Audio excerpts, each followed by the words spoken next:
Kita menyaksikan bahwa kemajuan sistem telekomunikasi dan teknologi informasi itu berkembang amat pesat.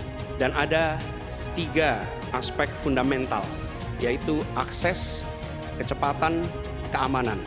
Terkait dengan pembangunan ini adalah perlindungan atas hak intelektual yang nanti akan terkait dengan industri manufaktur yang terkait di sini. Kami memandang investasi padat modal yang seperti ini, padat karya, akan memungkinkan Indonesia untuk lompat lebih cepat. Kalau saya selalu solutif dan tindakan. Kalau memang hanya setengah triliun, perlu kehendak politik. Ya bangun itu pabrik segera.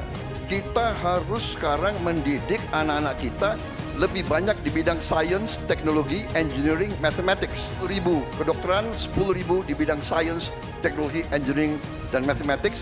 Kita ambil yang terpinter dari Indonesia, kita kirim ke luar negeri. Kita punya industri swasta untuk gadget. Pabriknya ada di Semarang. Harganya terjangkau, lebih murah. Kita bisa menugaskan kepada PT lain. Satu komputer, satu laptop seharga maksimum 1 juta. Seperti ini kalau kita mau komparasikan, di India pernah dilakukan. Sehingga apa?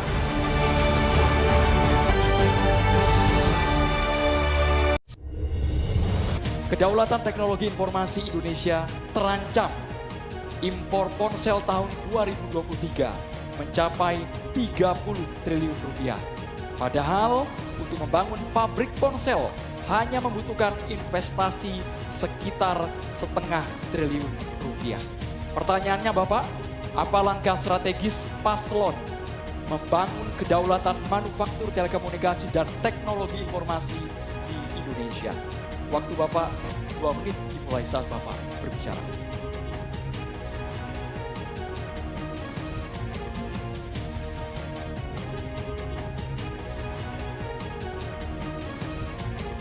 Terima kasih. Kita menyaksikan bahwa kemajuan sistem telekomunikasi dan teknologi informasi itu berkembang amat pesat. Karena itu Indonesia tidak boleh ketinggalan. Dan gagasan kita adalah 1, peningkatan kualitas manusia dan inovasi di sektor teknologi informasi dengan cara pairing, berpasangan, mendatangkan pakar untuk bisa melakukan alih teknologi bersama-sama. Yang kedua, memprioritaskan investasi yang masuk dalam bentuk investasi padat karya yang didukung dengan perbaikan reformasi birokrasi dan pemberantasan korupsi. Ini akan memberikan lowongan kerja untuk masyarakat lokal. Dan ada 3 aspek fundamental, yaitu akses, kecepatan, keamanan, yang ini menjadi prioritas. Sehingga dengan cara seperti itu, ketika kita mengundang untuk melakukan investasi, kita akan bisa menyiapkan infrastrukturnya. Hal yang tidak kalah penting terkait dengan pembangunan ini adalah perlindungan atas hak intelektual yang nanti akan terkait dengan industri manufaktur yang terkait di sini. Kami memandang investasi padat modal yang seperti ini, padat karya, akan memungkinkan Indonesia untuk lompat lebih cepat. Demikian jawaban kami. Terima kasih. Masih ada waktu Bapak? Masih ada 33 detik? Cukup di sini. Baik.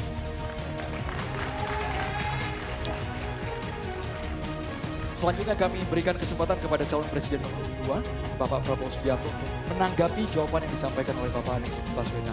Waktu Bapak 1 menit dimulai saat Bapak berbicara. Kalau saya selalu solutif dan tindakan.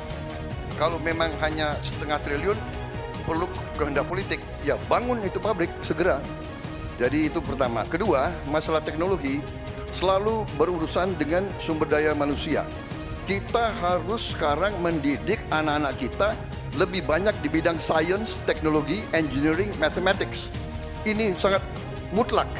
Baru kita bisa bersaing. Kalau kita tidak punya awaknya bagaimana? Jadi program kami memberi beasiswa. Tadi saya sudah katakan 10.000 kedokteran, 10.000 di bidang sains, teknologi, engineering, dan mathematics. Kita ambil yang terpinter dari Indonesia, kita kirim ke luar negeri, kita bangun fakultas-fakultas STEM yang lebih banyak lagi di Indonesia. Baru kita rebut teknologi, saudara-saudara. Dan yang penting kehendak politik. Ya bangun pabrik itu.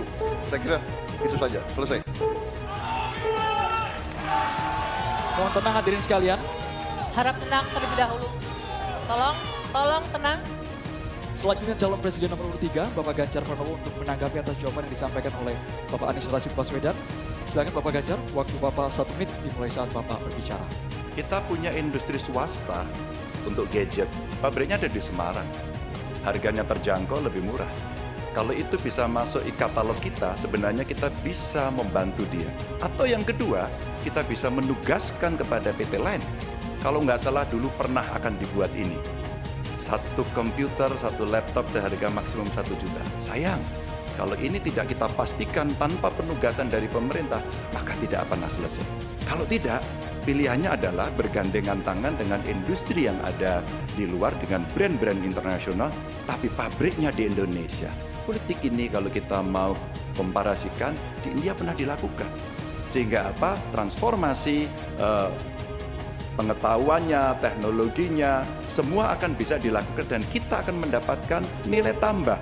Gen kita akan ditambahkan di situ, kita bisa melakukan tindakan-tindakan untuk mencapai kemandirian sehingga kelak kemudian kita tidak terlalu bergantung. Saatnya calon presiden nomor urut 1, Bapak Anies Rashid Baswedan untuk merespon tanggapan calon presiden nomor urut 2 dan juga nomor urut 3. Silakan Bapak Anies, waktu Bapak 1 menit dimulai saat Bapak berbicara. Tadi saya sampaikan garis besar gagasan untuk kita bisa membangunnya. Ketika sampai kepada kegiatan praktis, maka pendekatannya kolaboratif. Negara adalah regulator dan negara memberikan ekosistem yang sehat. Panggil pelaku yang selama ini terlibat, baik swasta maupun BUMN. Sampaikan ada kebutuhan membangun pabrik telepon seluler. Tanya apa yang dibutuhkan dari negara. Yang dibutuhkan apa? Apakah perizinan? Apakah dana? Apakah keleluasaan pajak? Semua yang menjadi kebutuhan diberikan. Tapi pelakunya tetap swasta ataupun BUMN. Jadi fungsi kita ketika bicara membangun, bukan negara yang membangun, tapi memberikan pada BUMN atau swasta dan yang sudah bergerak di situ, siapkan infrastrukturnya, beri target waktunya, lalu eksekusi, tunggu peresmiannya. Terima kasih.